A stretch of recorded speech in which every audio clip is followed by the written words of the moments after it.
Make their Christmas unforgettable with goat guns. Looking for the perfect gift for your husband or man who is a gun lover? Look no further. Goat guns are the greatest gift of all time miniature gun models. They are the perfect blend of quality and detail. From pistols to rifles, there's a goat gun for every collector, history buff, or gamer. Whether for display or for a fun collecting hobby, goat guns will bring joy and excitement to him. Surprise your loved ones this Christmas with a goat gun, the ultimate gift that won't disappoint. Shop at goatguns.com. Monetizing digital services since 2004. Boosting the entertainment industry by making digital content accessible for everyone. AWG, where innovation meets monetization. Welcome to the HCI family of podcasts. We're your source for personal, professional, and organizational growth and development. We share our own original research, explore industry trends, and interview executives and thought leaders from across the globe. Join us for practitioner-oriented content around all things leadership, HR, talent management, organizational development, and change management. Maximize your personal and organizational potential with the HCI family of podcasts.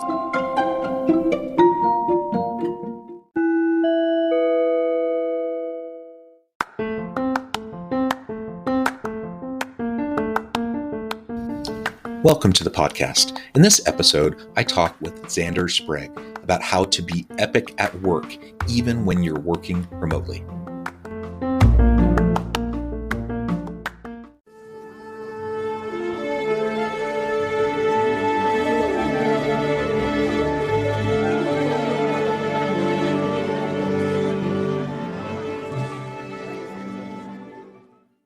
Zander Sprague, welcome to the conversation today. Thank you, John. I'm so excited to be here. It is a pleasure to be with you. You're joining us from the Bay Area. I'm south of Salt Lake City in Utah. And today we're going to be talking about how to be epic at work, even when you're working remotely. Now, epic, E-P-I-C, you're going to explain to us what that means, but this is in relation to the work that you do and your book. And I'm really excited to explore this with you. As we get started, I wanted to share Zander's bio with everybody. Zander Sprague is an internationally acclaimed public speaker, author, and licensed professional clinical counselor. His mission is to help millions of people make the epic choices that create an epic life. Drawing on his decades of work and experience with companies of all sizes, he guides teams to achieve epic results. I love that. Thank you so much for joining me. Anything you would like to highlight by way of your own personal background or context before we dive on it? No. I mean, I think you covered some of, the big things, and, let's figure this all out. Let's help people be epic. Yeah. Well, let's start there. What is epic? If you can pull that apart for us and explain what you mean by epic. Sure. Well, first of all, I think there's so many things in our life that we want to do, epic things. And look, it could be professionally, could be personally, could be things like running a marathon or writing a best-selling book. Or perhaps it's some kind of unexpected epic that happens to you, and how am I going to get through this? For me, what epic really stands for, those three letters, is every pilgrimage includes commitment. And I think that's so important, especially in the workplace, because they're the things that we want to achieve. But sometimes we're not quite sure how we're going to do that. For sure. Knowing how to get there is really challenging. I'll also say, I think a lot of people struggle to even really tap into those epic kind of goals for themselves. A lot of us kind of walk through life trying to do what society tells us, or what we think, society is telling us we should do, or friends or family or whatever. So we have all these outside pressures pushing on us to do what we think is important. And I think it takes, a bit of a unique individual to be willing to take the time to step back, do the critical self-reflection, and come to a place where they can see, what are those epic things for them? What are those priorities and those goals and the values, the mission, the vision that you have in your own personal life that may apply to work, but also to other areas. I think that can be challenging. But even once we get to the point where we can have that vision, right, and we do set these goals and we want to do these things, moving from vision to implementation can be very, very hard. And it's an even more breed of individual that can really, take life by the horns and do that. So I appreciate you framing it that way. Right, absolutely, Joe. But here's the thing. Coming from both personal and psychological standpoint, I think the way that we get to where that epic, the way we get there is we create structure, because structure is so important. And I say that a lot of the time when I'm working with clients or I'm speaking and I see people go, oh, no, I don't want any structure. But here's the thing. We all feel comfortable with structure. Structure literally is just a human reaction of, I know what to expect. So let me give an example. Let's say you need to drive to the grocery store. Are you particularly stressed as you're driving to the grocery store? No, you're not. Why? Because you know how to get there. You know, you got to go down and take a left here and go straight and take a right and stuff. But I think, especially in our work life, you mentioned, oh, this is what society expects me to do. We don't have structure, and it is really hard to get to our destination if we don't create that structure. So imagine going back, let's go back to the grocery store. Imagine you went out and just started randomly going left, right, and straight. You might make it to the grocery store, but you might not. And you'd probably be pretty stressed trying to get there. Right? I've been there. I've been, traveling internationally. This is pre like GPS, so I'm just like literally wandering around hoping I run into a place. Yeah, no, it absolutely. is stressful. and when you're driving in a new place, you're kind of stressed. Like, am I going to miss it? I too have traveled. I grew up on the East Coast, where street signs are incredibly small versus California, where they're wonderfully myopically large and you can see them. So I grew up in Massachusetts, and I remember trying to find, someplace I was going, and the street signs are really small, and you can only see them when you're literally right on top of them. Never mind when it's winter and it's dark and possibly snowing. So yeah, that stress is there. And I worked in the corporate world for 20 years. I certainly get, like, how do I get to where I need to be? And I will totally admit that I had years where I didn't have that structure. But once I created the structure and said, here are the steps that I think I need to take. Here's the other thing. On any of our epic journeys, we can sort of put a roadmap out, but there are detours that come along. Yeah. Some of them are bigger than others. We all just experienced one, which was the pandemic. That completely changed the way we worked and we interacted with the people that we work with. And I think that that's had a huge effect on how just psychologically on people. I think we're inherently we like other people. We like to be around other people. There's a lot of that non-verbal psychological stuff that lets you know, I like John. I like to have a conversation. I can throw ideas off of John. Virtually, that's a little harder to build. Yeah, certainly. And you point out just the human nature component. We are social animals, right? We also really thrive in a structured kind of societal setup, right? And so you go back thousands of years and, evolutionary psychology and such, and you think about, like, how did we evolve and how did we get to where we are? We evolved around tribes, and we evolved around knowing each other and being able to know who to trust. And we had all these mechanisms in place to help us figure out how to do that. And as time has marched on, of course, the world has just become more and more messy and complex. And we interact all day, every day with people we have never met before, never know. And there's all these extra cues to try to help us understand, like, who can we trust who can we work with, etc. All that just adds to the level of complexity, and it makes it harder. It means we have to be even more deliberate in setting up these structures to help us to be successful. You mentioned a few minutes ago about like running a marathon, for example. Now, I'm not a runner. I used to be a biker. I used to bike all the time and do big long bike trips. And I would prepare for these 200-mile bike trips. Sure. And you don't go from 0 to 200, right? No. Like that. You don't like go from not running to running a marathon overnight. Like, obviously there's all these steps along the way in your training, in your preparations. You have milestones, you have markers, signposts to help you along the way. All of that applies in those settings. Of course, right? Let's apply those kind of same principles to our careers, to our, various goals that we might have in our personal lives, our family lives, etc. Sure, absolutely. Look, I ride road bikes a lot more than I run these days, so I totally get training for a century or a double century. But just to quickly go back to the marathon thing, I had no idea. Look, this is not the body of a runner. I've been fortunate that when I said I really, one of my bucket lists, I want to run a marathon, but I have no idea how. Look, I couldn't even run a mile without stopping.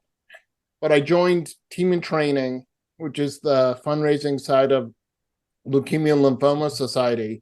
And they did this fabulous thing, and I rediscovered structure. They handed me a training schedule. And all I had to do, John, is look, and it says, go run 45 minutes or go run, 10 miles. Now, I'm not saying the 10 miles was easy, because it wasn't. However, it took all the stress out, because I just had all the structure that told me what I needed to do on a given day. For a bike, for training for a century or something. All right, I need to go do a 40-mile bike ride, and in between I need to do a couple of 10-mile rides or 15-mile rides or whatever. It's not that difficult, because you go, hey, all I need to do on this Saturday is go do this bike ride or go do this run. Then you're done for the day. Imagine in your career, if you're like, here, I want to advance, so I need to get a little more education. All I need to do is take this course, and I need to do this work in this course today. And when I'm done with that for today, I'm done. I don't have to keep worrying about it. I think going back to the human the psychology and stuff, I think a lot of people feel lost, and it's not a good feeling, right? But if you know what you need to do, most of us can, honestly, I think everyone can execute if you know what you need to do. But if you don't know what you need to do, like you driving around, trying to pre-GPS, trying to find where you're going, it's stressful. Yeah. And that stress then, we have fight or flight responses when we start to have those stress responses, right? And that makes it even harder to take that step forward in the direction that you need to go to get to where you're going to go. And it becomes very, very easy to jettison these priorities and goals that you put a lot of time and energy thinking about and maybe doing other things to prepare for. If you don't have that structure, or the structure starts to break down and that stress arises, right, we have to be very disciplined to get back to the structure. Otherwise, it could be very easy for us to just step away. And so when you think about, New Year's resolutions, for example, and, they say most people, by the end of January, you've kind of forgotten about your goals and you're not really doing them anymore. Well, why? Sometimes you overreach and you're going for goals that just aren't even remotely achievable, and you get frustrated and discouraged. But a lot of times it's just the structure. It's just like the lack of your ability to just do the simple, basic things every day that will get you further along that path. And again, life just is messy. So it gets in the way. Like, things happen that were unforeseeable. So even the best laid plans will get disrupted. And you just have to build that into your planning. You have to know that things aren't going to work out perfectly. And, I'm always thinking about, here's my schedule for the coming week. Here are all the things that have to happen, all the things that need to get done. Here are, the ways I'm going to try to get these things done. Now I need to also think about how half of my time is probably going to get completely disrupted, and I'm going to have to focus on things I haven't even thought about yet because they haven't happened yet, And so you start to build that into how you're going to approach the messiness of your week, and then you're better prepared to deal with the curveballs as they come at you. Absolutely. The other thing is, I know as a single entrepreneur, there's 8 bazillion things that I need to do in any given day, and I can't do them all at once. But when I create the structure, and more importantly, when I sit there and say, here's what I need to do, how long do I think it will take me? And I create that whole schedule. More importantly, talking about psychology, right? Do the thing or things that you dislike most and work your way towards the things that you enjoy most, because when you have the most energy, you can go do those tasks and set the, again, if you set out your time, you're right, stuff comes up during the day that you don't know, but if you at least know, hey, this is going to take me 45 minutes, or I need an hour to do this, or I need a half hour to do the podcast with John, no problem. By the way, really enjoyable. I like this part of my job. But I just found that my experience personally, and just in helping other business people, is we tend to avoid the things that we don't like, that are hard, that are painful. So if we get them out of the way at the beginning of the day, then the rest of the day is not nearly as hard for us as, oh man, I really need to do my accounting or something like that. Oh, all right, hold on. And then you get to the end of the day, you feel all stressed because you didn't get it done, but you knew you needed to get it done. Get it out of the way. Go work your way towards the stuff that's really enjoyable, because then work gets a lot more fun. I was watching a show with my wife the other day, and I don't remember the exact quote, but the person was basically kind of a mess, and they weren't getting stuff done. They weren't, they weren't happy with where they were at in their life. And at some point they said something to the effect of, I don't get anything done because I never actually do anything, like that's a very simple, kind of obvious statement, but what you just said is exactly, hitting the nail on the head. You just got to start. You just got to do something, because especially those things you don't like, or those things you're nervous about, we're really good at coming up with all sorts of excuses to procrastinate, to put things off. And then, we don't always realize the mental bandwidth that things take, and the toll that things take on us, even when we're not doing them. So I have these things that need to get done. I don't like doing them. They're frustrating, or maybe they scare me a little bit. And so I avoid them, and I do other things that I enjoy. Guess what? Just because you're doing other things you enjoy, those things that you don't like that need to get done, they're still weighing on you. And even if you're not like consciously aware of them in the moment, they're still part of your weight and your load, and they take up mental bandwidth, and it reduces your ability to do the other stuff. And so just bite the bullet and move forward and get it out of the way. Once you start to do that, all of a sudden you realize, I mean, in my experience, I certainly have those things just like anyone else. In my experience, if I can just like do it, step forward into that darkness of whatever it is that I need to do that I don't want to do, usually it's not nearly as bad as I expected. Usually I can get it done, relatively quickly. It's usually not, doesn't take as long, isn't as messy, isn't as complicated as I thought it might be. It's not as horrible as I thought it might be. And then guess what? Like you said, now I've just focused on it kind of when my brain is at its peak, because I'm not tired from the day. And now I just get it done. And now I'm ready to move on to the other stuff and reinvigorate myself, re-energize myself from the things that I really enjoy. Sometimes people ask me, and this isn't a humble brag or anything, but I tend to be a productive person. And people ask me, how do you do so many things? I'm like, I don't procrastinate. I tackle the things head on that need to be done, and I just move forward. And that sounds trite, perhaps. I don't know. It's worked for me. Like I'm just able to move absolutely forward. Look, I mean, just like my book, Epic begins with one step forward, right? That's exactly it. You take that first step, you find out that this thing that in your mind was big, hard, scary, daunting, whatever, that first step is not nearly as hard as you think.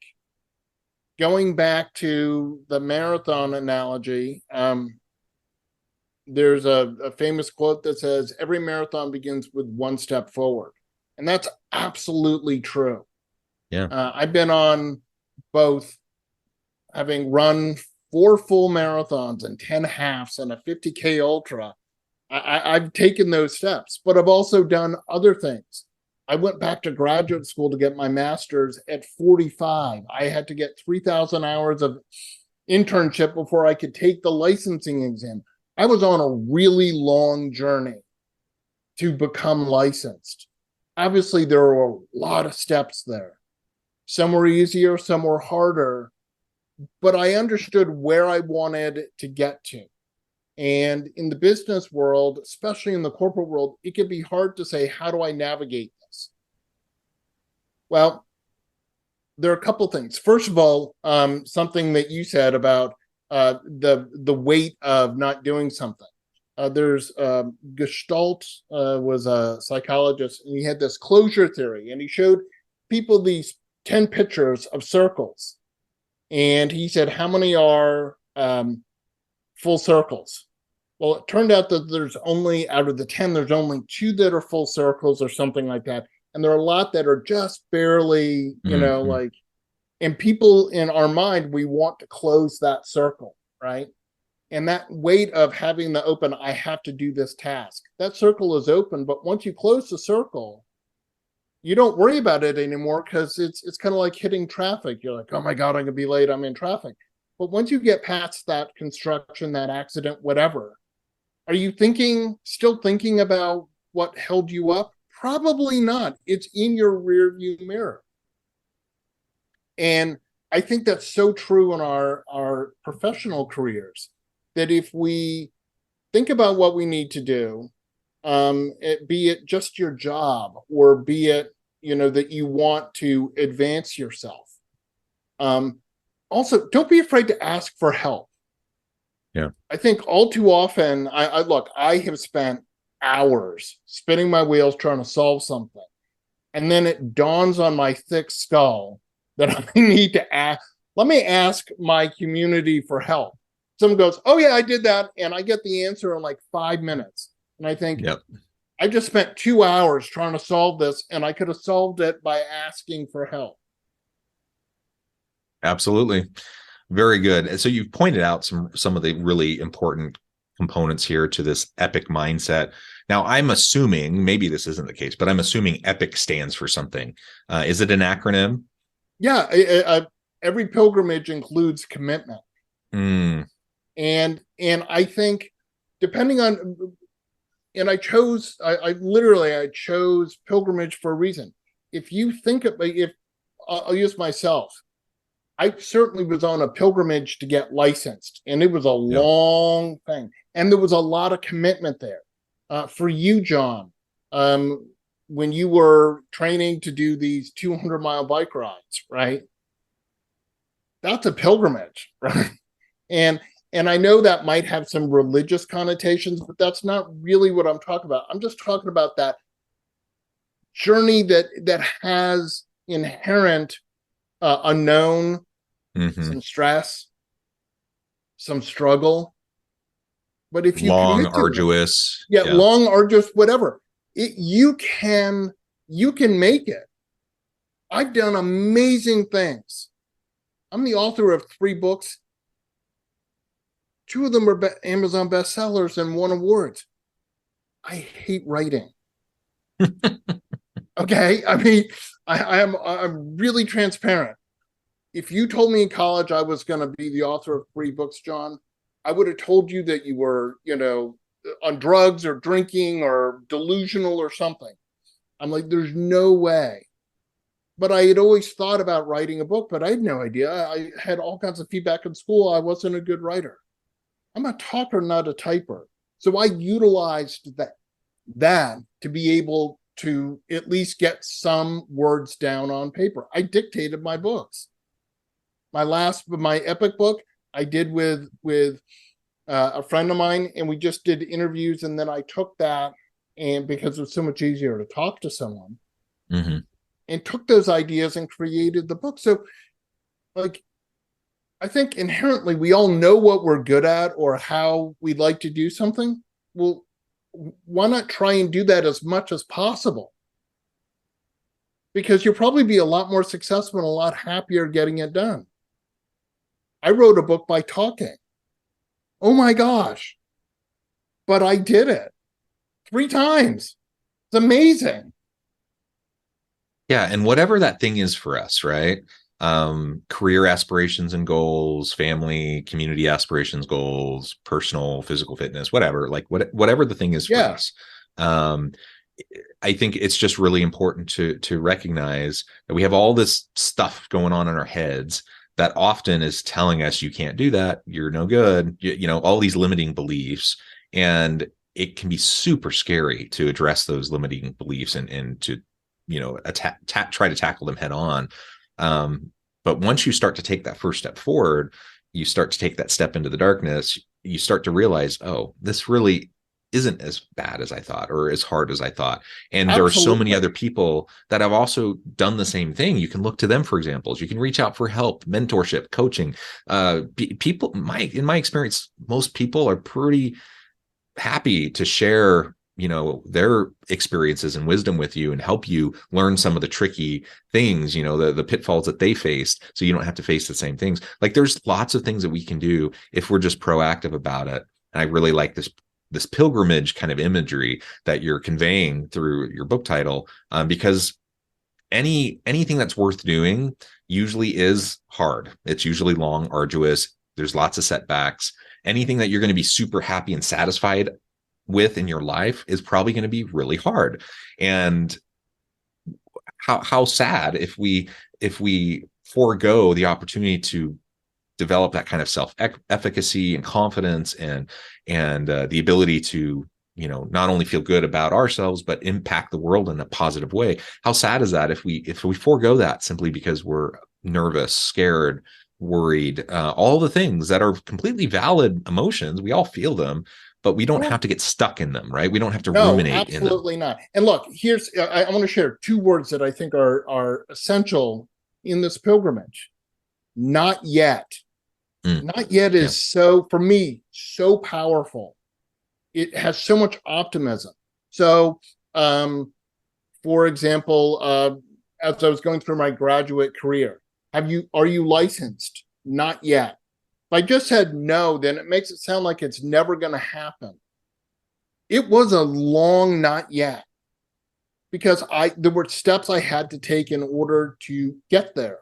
Not yet said I'm working on it, but it's not happening instantly. In our professional careers, if you're going for some kind of a certification or something, it may take you time to get that certification. It may take you time in a company to get the promotion that you're looking for.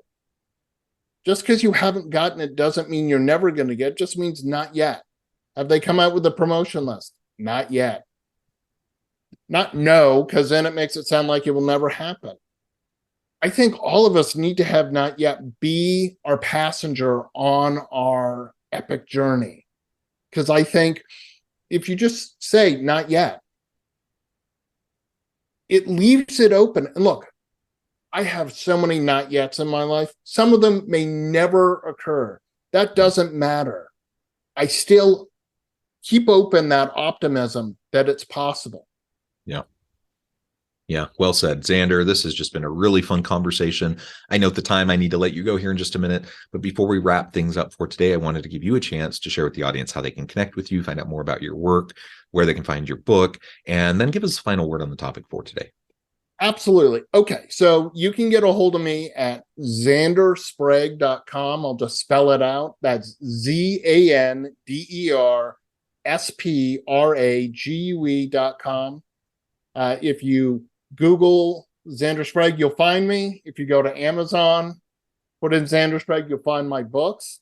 I do corporate workshops for leadership, for teams. I do coaching, and I'm always happy for people to reach out. And if you just want to talk and you have a question, please reach out and get me. Get a hold of me. Now, look, the last thing I want to say and leave you with is that we can make epic choices to have the epic life that we dream of. all you need to do is take one step forward on your journey. Well said, Zander. It's been a pleasure. I encourage the audience to reach out, get connected, find out more about what Zander can do for you. Check out the book. And as always, I hope everyone can stay healthy and safe, that you can find meaning and purpose at work each and every day. And I hope you all have a great week.